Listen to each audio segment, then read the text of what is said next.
Hello everyone, welcome, good evening. We're just going to take a few seconds just to continue arriving just for the first minute. I'm Jeremy, I'm here in Atlanta, Georgia. Wherever this finds you in your day, if you're at the end of it or at the beginning, or you're in the middle, thank you for being here. We're going to be together for about 45 minutes.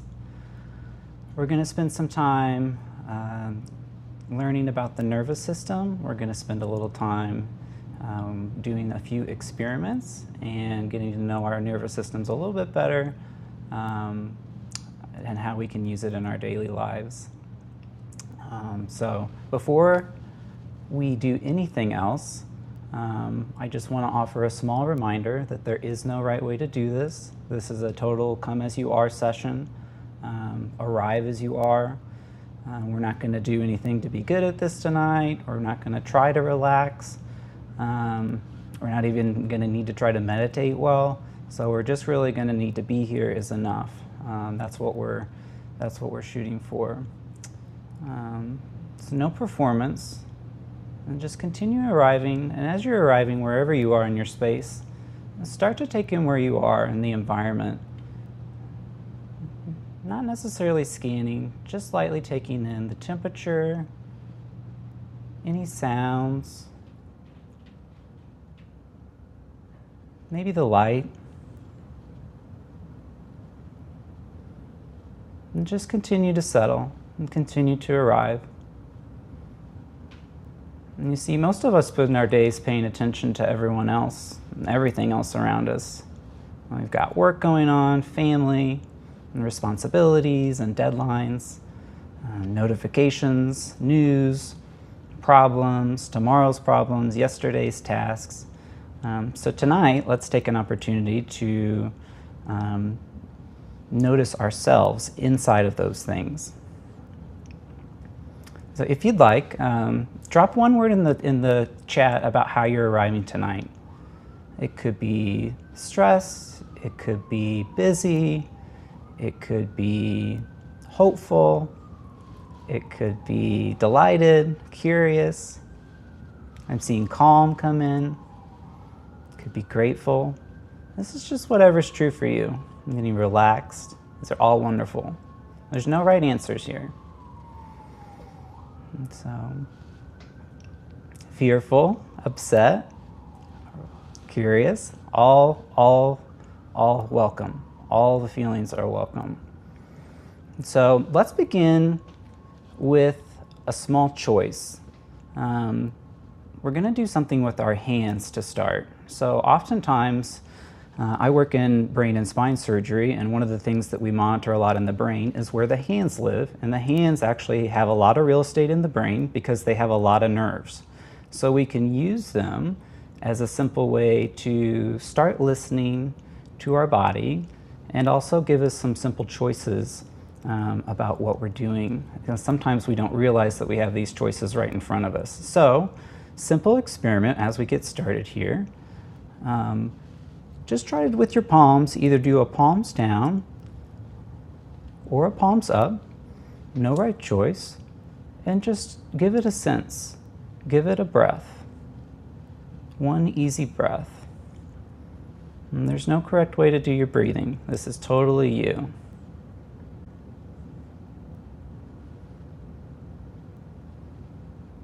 Now, switch the position. So if you had your palms down, try your palms up. And just get a simple breath there. So this is giving our nervous system information. Palms down, palms up is a simple choice that we can use to guide ourselves into giving a signal to our nervous system.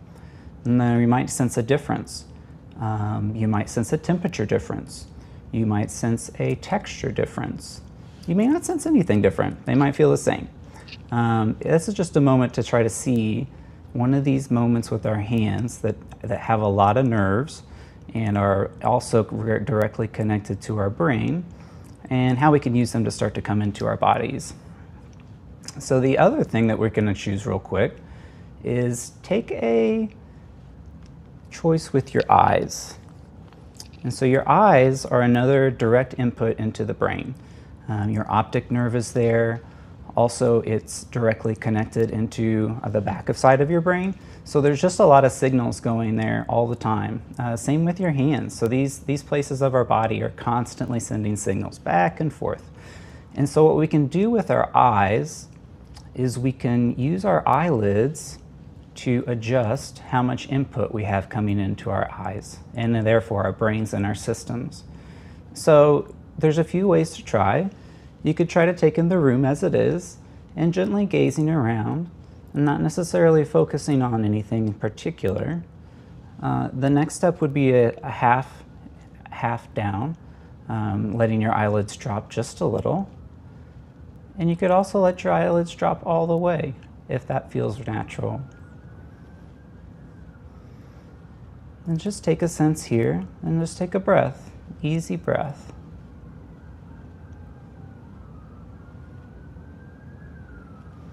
And so here's another signal and another opportunity inside of our bodies with our eyes for small choices about how our nervous system is taking in the environment that we're in.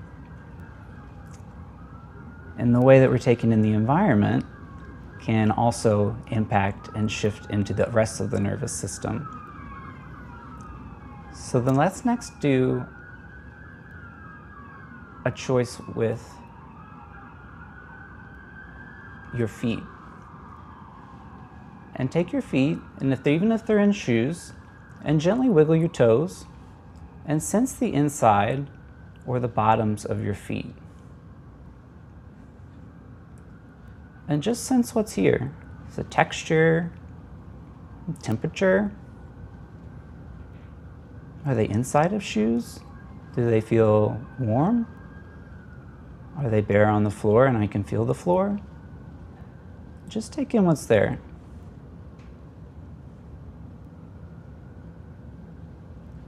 And now start to take in the seat beneath you and where you're meeting the seat. And start to feel the stability there.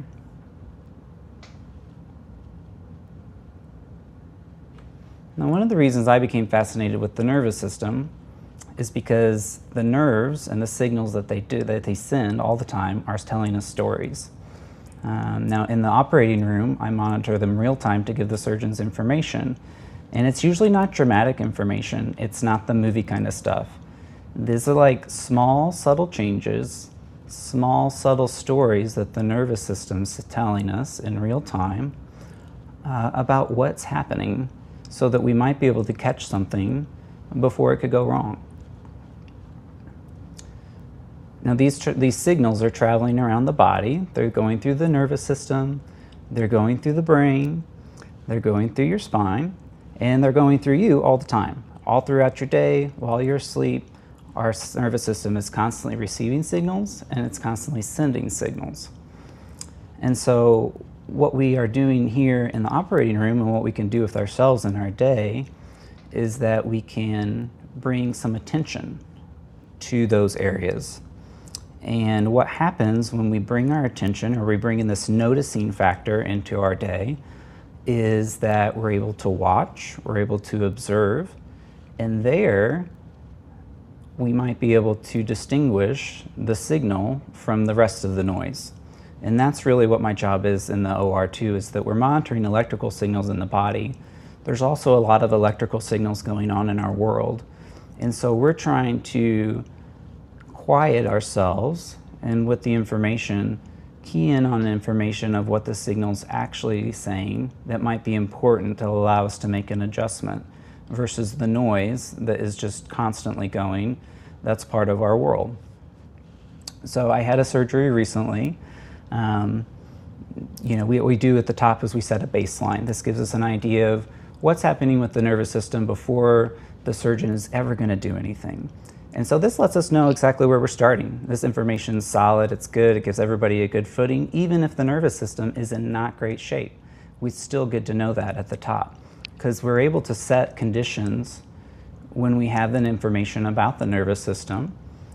And with those conditions, we're not able to control how the outcome of the case is going to go, but what we are able to do is we're able to shift and notice things as they're happening more regularly. And we can do that in our daily lives. So that's not some magic that happens that surgeons are doing, that people are doing behind closed doors. This noticing is something that we can bring in to almost every situation that we're in. If we're standing in line, if we're in traffic, if we are scrolling on our phone, it might come in a number of ways in our day. And it might just come as a notice, it might catch you off guard. Ah, I noticed this. That's the moment to hone in. So during this case, that everything started fine, one of our signals off of the spine, it started to change. And it's not necessarily expected, but it does happen. And it's not an alarm. It's a moment that we use with the information to go in and say, what are we noticing here? What information is the patient giving us? What information am I getting in my own, and this is the surgeon? So you have to take in all the information of the environment, you take in all of the physiology happening, and you also take into account, where we're at in our day. So these are all things that are like constantly happening in surgery, but also in our daily lives outside of it. And so what really stuck with me, at the end of that case, what ended up happening was that we had an electrical interference. So as the signal went down, there was actually nothing really physically wrong with the patient. Nothing had really even happened bad during the surgery. Everything was going according to plan. Everything was pristine. What had actually happened was a loose plug on a wall across the room gave off some electrical interference.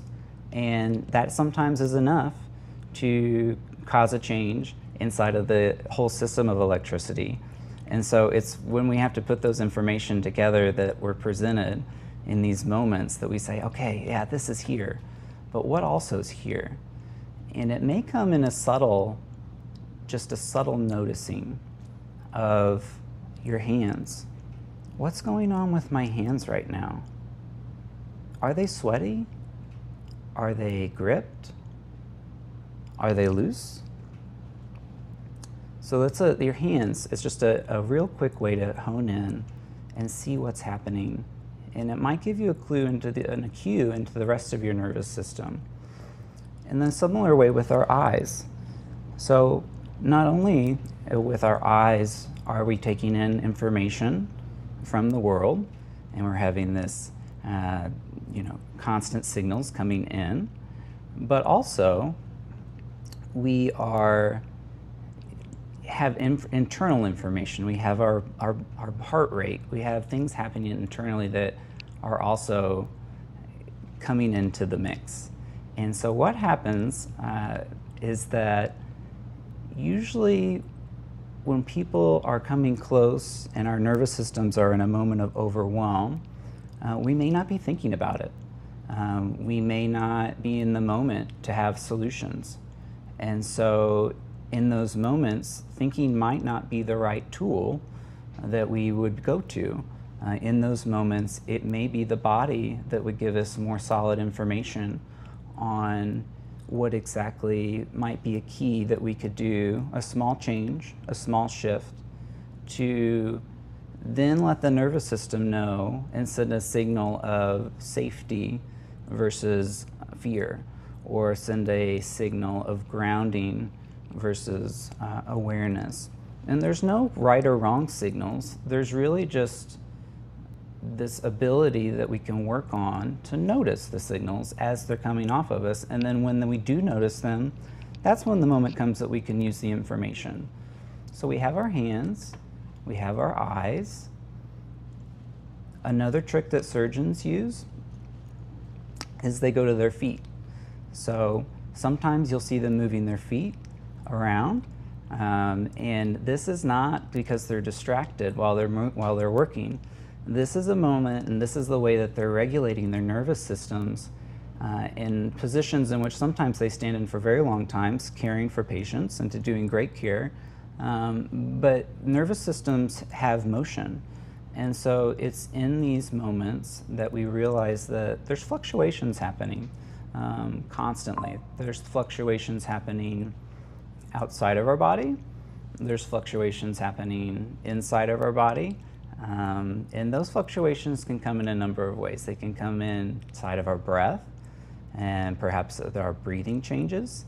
And a lot of us walk around and we're not even really aware of our breath. And so that's something that we can come into, and we can all practice together as like a first experiment, is we're just going to take 3 easy breaths, and these are your breaths. I'm going to open a little window, and we're going to do 3 at your pace, and let them be easy in and out. Nothing special, nothing performed, and just let them see if you can sense in to where exactly in your body you feel your breath. And you could feel it in your ribs. You could feel it in your chest. You could feel it down into your body, into your belly. And see if you can take a few more, just in and out. And through your nose if you like. The nose is an extra filter for us.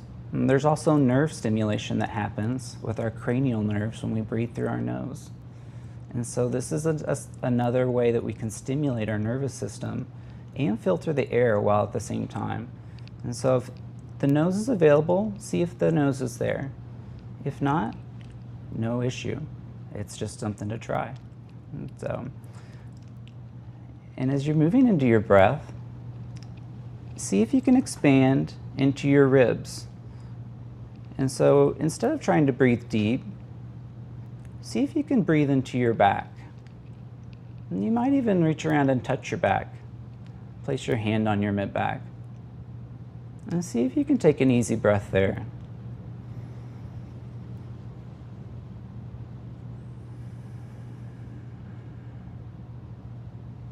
Now if you'd like, you might place your hands on your ribs. And you might take a gentle in and out here.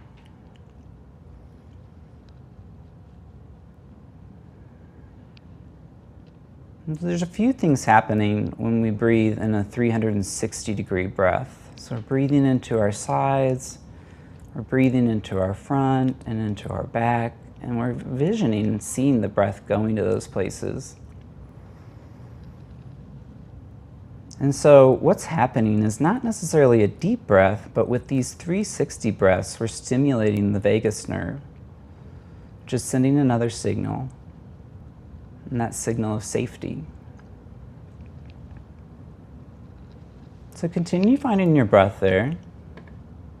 And that's some of the times the first signal that we can come into, is we can catch ourselves in our breath. And we can just notice, not change, just see where we're at. You see, when the stress comes and the overwhelm happens, usually there might have been signals from the body first. And so the jaw is another area that tends to carry a lot of tension. And it is also a cranial nerve, so it's hooked directly into your brain. And it also is a very strong muscle.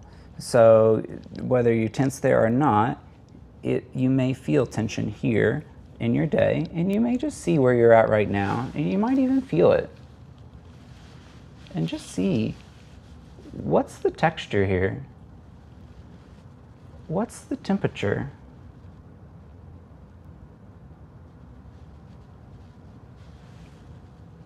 What happens when I talk or move my mouth? Can I feel the difference?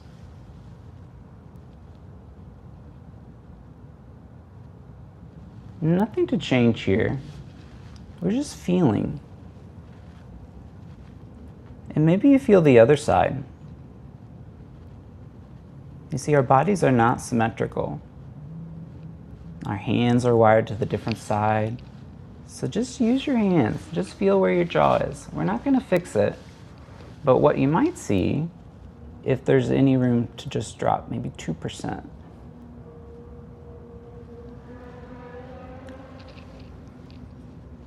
And take a breath here. Maybe it's a curious breath this time. There's another way we can stimulate our vagus nerve by giving a curious So every time you make a curious that nerve lives right behind our vocal cords. And by stimulating that nerve, you're giving the nervous system simple information. You see, the brain and the nervous system rely and produce the best results with simple, clear signals. And I think what happens with a lot of times, and definitely during my day when I get in the midst of doing tasks and finishing things and moving to the next thing, is that it's easy to get caught up in the momentum of those items and lose track and lose awareness of my breath or my hands or my feet. And those are things that I know, or my eyes, that I can go to and see a quick check of what's happening with the nerves. Another area that we carry a lot of tension is in our shoulders. So it could come in the back of your neck, it could come clear down into your shoulder blades. So this is just an area that tends to, again, it's holding your head up all day, your head's very heavy. It's doing a lot of work for us that we don't realize, because unless we have sensation, we don't really take a lot of awareness to that side of the body. And that's usually how our brains works, is whatever is giving the most loudest signal, the brain might key in on. Whether that's pain, whether that is numbness, whether that is a ruminating thought. So it could be all of these different things that could actually show up in your shoulders. And so, quick experiment here is to notice your shoulders and just see where they're at right now. If you can, you might take your hand on either side and feel them. And just sense, what am I sensing here? What's the density of my shoulders? Is it soft? Is it supple? Is it hard? Can I feel my fingers pressing in? What's the sensation in my hands when my fingers are pressing into my shoulders? It might be different. You might not be able to notice. No right answers. Now you might try to, in the next breath, raise them up just a little and drop them. And take a breath and just notice and sense into this. So we just gave in some effort into our shoulders, bringing them up. And then we introduce some ease into our nervous system by letting them drop. So these are things that you can do. So when we put the nervous system under pressure or increase the effort, it can create clarity, because what we're able to do is essentially with your fingers on each side is that you can sense both sides. And so that is giving the clear information to the brain, these hands are touching. So what happens though is if the signals are fuzzy, or if you are caught in a ruminating thought and are unaware of the signals coming off of your body, then you may always be up here, or you may always be hard. And so these are just quick checks that I do and that a lot of surgeons do before their cases, after their cases, whenever they have time in their day, to give a quick check. It's not necessarily to fix where you're at, but it may be to notice what's happening in my body right now, and what is that information telling me about my current situation. And so what happens when we introduce the ease back into our shoulders is that we're giving the complementary effect of the effort. And so you can do that with your hands too. You can stretch your hands and you can let them soft. And you can stretch them and you can let them soft. And so this is information.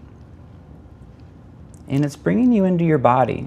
So when you're noticing your hands, when you're inside of your breath, when you are inside of a spot of your body, the brain is only able to interpret so many signals at a time.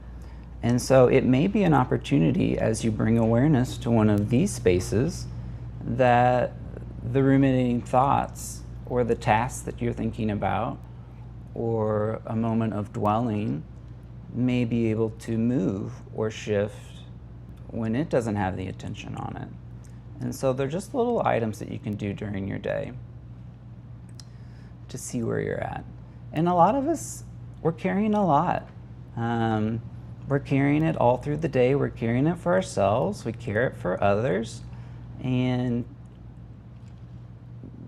we actually carry it inside of our tissues. It's inside of our body. It's inside of our nervous system. And so it can even impact our sleep. When we are in a mode of rush, when we are shorter of patience, when we're in fatigue, the sleep can slowly become less restorative. And it has that cascading effect. So what we're doing here is we're just trying to bring in the noticing that awareness can create options for us.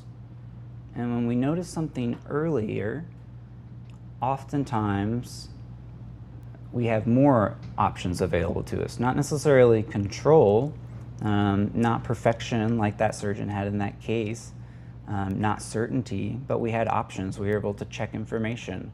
We were able to check the patient. We were able to do all of these things that allowed us, because we were listening to the signals and using the information. And it takes letting some of the noise pass and honing in on the body a little more into your tissues to allow us to get that information into our nervous system over time is really what happens. And so the noticing has an ability to build a layer. And what might happen over time is that you might just start noticing where your hands are and that information that you're getting from them in real time without having to go there. And so this inevitably has an impact on your own nervous system, but it also has an impact on others around you. And so, we know that some of the information is coming from outside of our bodies, and so some of the information is coming from the inside of our bodies, and that word is called interoception.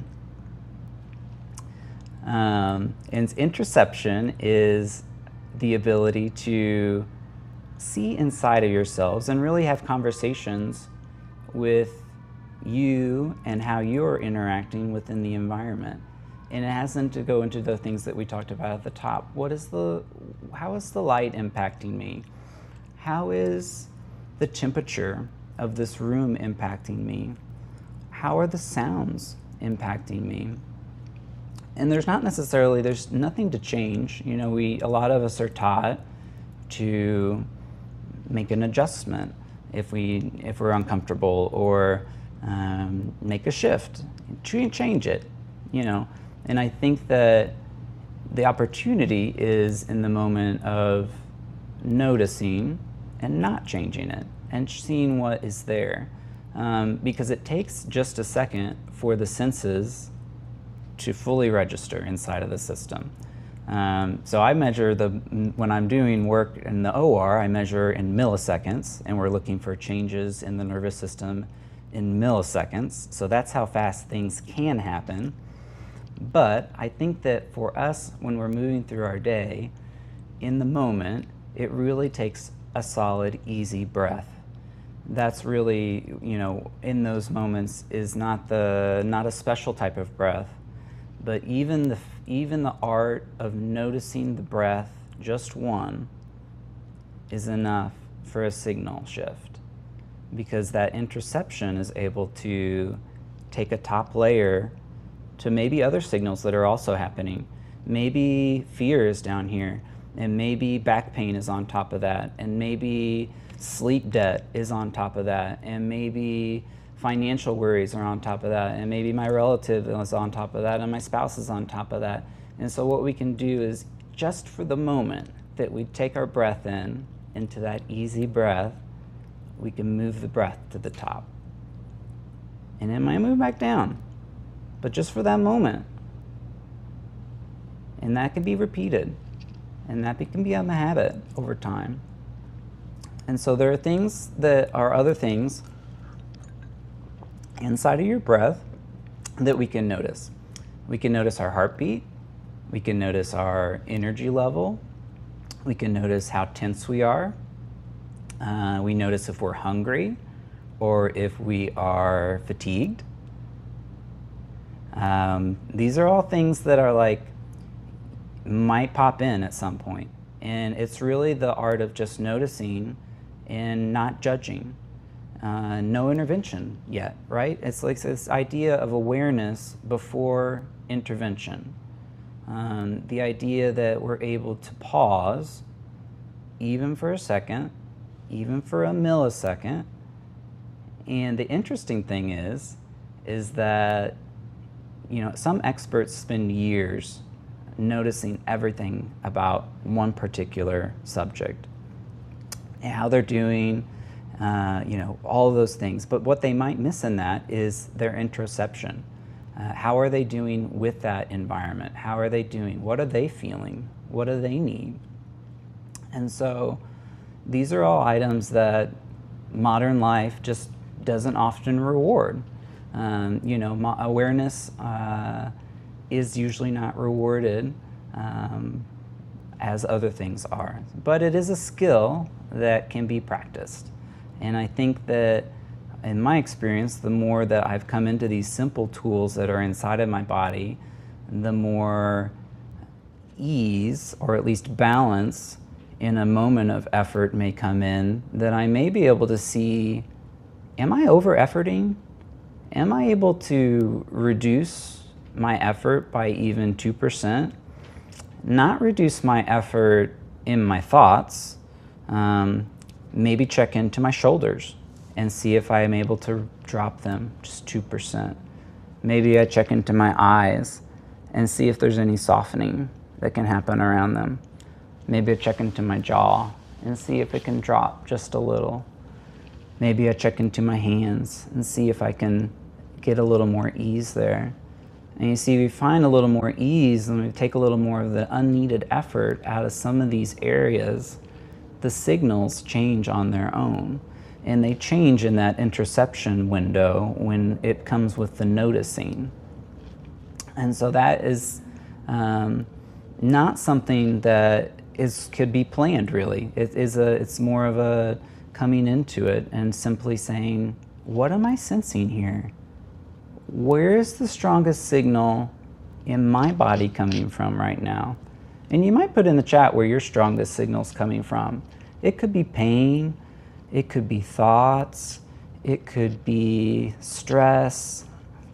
There's all these things that are layered on our lives that it's just not one signal usually that has us in a moment of overwhelm. It's usually a combination of multiple signals, multiple instances, and so really the ability to just key in on one might allow us some insight into what's happening in the overall system.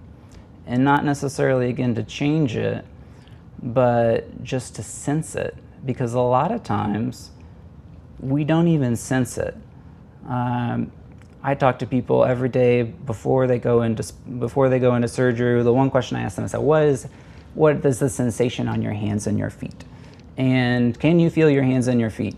And sometimes it's I don't know. Sometimes I don't know that I don't know today. Sometimes it changes day to day. And so something that I've learned with my work in the nervous system is that every single nervous system is different. And every single nervous system is different every day, dependent on all of these conditions that we just talked about: sleep, what we put in, what we have going on the day before, what the light in the room is, what the temperature is, who's around us. These are all impacting us. And it's not necessarily to try to change things from where they're at. The habit is the noticing.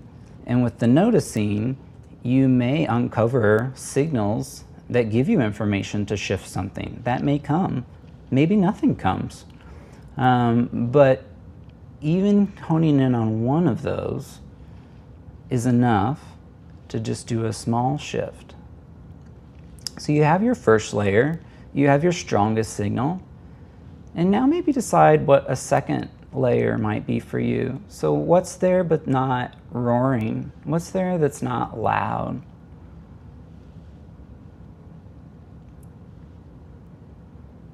And so there might be things, and there's usually this want to adjust or to improve or to optimize.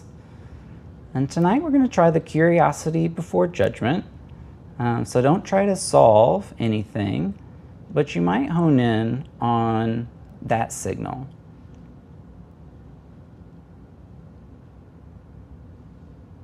And just hold that for a moment and see, well, if you can, while we're here with that signal, see if you can find your breath and just check in and check into the ease.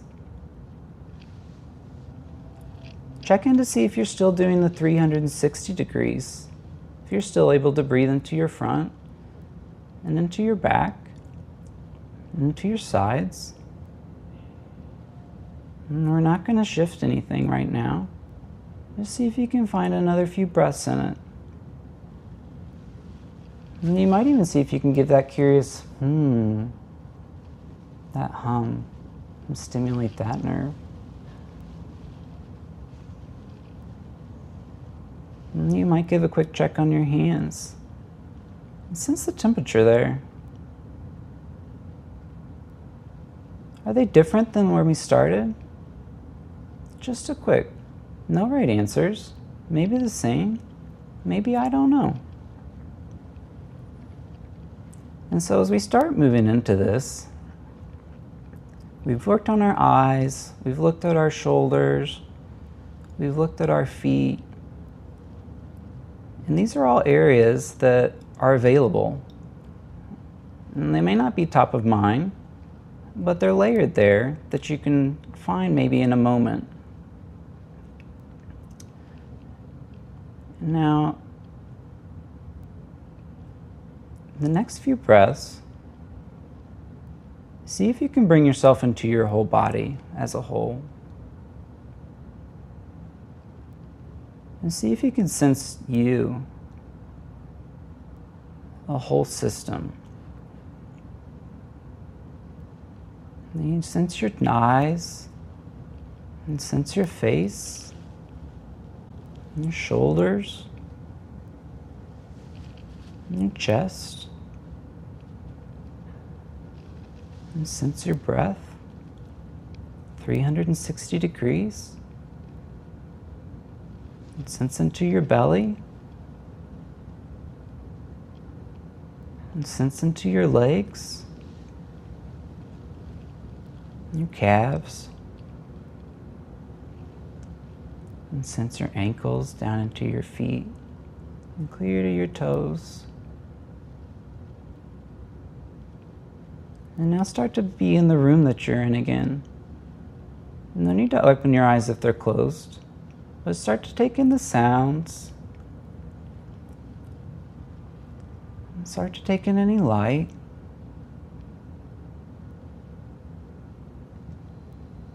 And start to become part of this environment again. And start to bring yourself into a space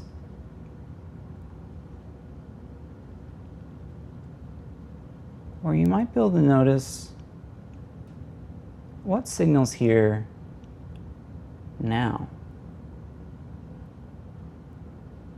Is that my breath? Am I still fatigued?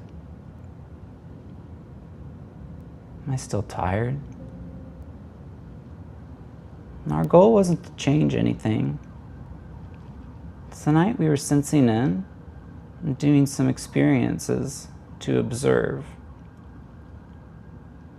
And so we checked in on our shoulders and our hands.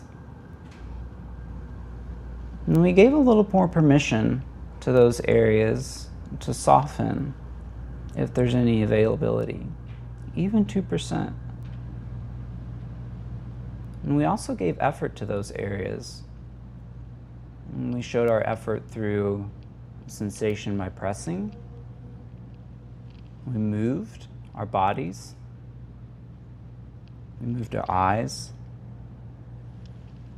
And you made a number of small choices throughout. And there weren't any right or wrong answers, but you successfully made the choices. And afterwards, we took a moment to sense what each choice and how that might resonate in our bodies. And it was an experiment just to see. No right answers, nothing to do right. The body's not about being corrected. We were trying to relate to the body with curiosity before judgment. Now let's spend a few more moments to come into our breath.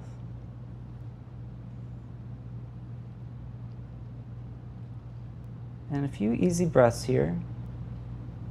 Maybe in your chest. Maybe you feel it in your throat.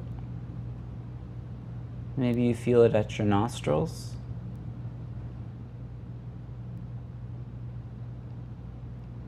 All of those are okay.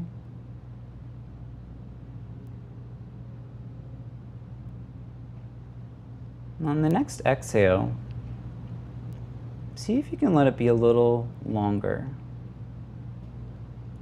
See if you can let it be a little less hurried, a little less rushed.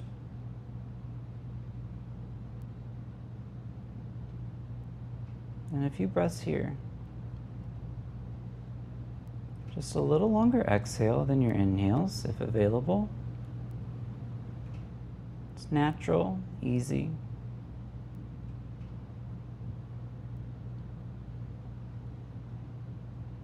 For me, the breath is always the first thing that I go to. It gives us a moment to observe. Our breath also runs through our entire body into our nerves. So each breath we take, electricity is going into our eyes and our hands and our jaws and our shoulders. So which one for you feels most noticeable tonight? And that might be your signal for a minute. Not necessarily your biggest problem right now, and not something to fix, but maybe there's a signal that's asking for attention. And something that's been increasing. You see, we often think that stress is one thing, and sleep is another, movement is another, relationships is something else, purpose is something different. But real life doesn't work that way. You see, all these things are layers. And in those layers, when we bring the awareness and when we bring the noticing and set the conditions, we give ourselves options. And that's sometimes good enough. One small shift, one small signal can move into the rest of the nervous system. I appreciate all of your time with me this evening, and take care until next time.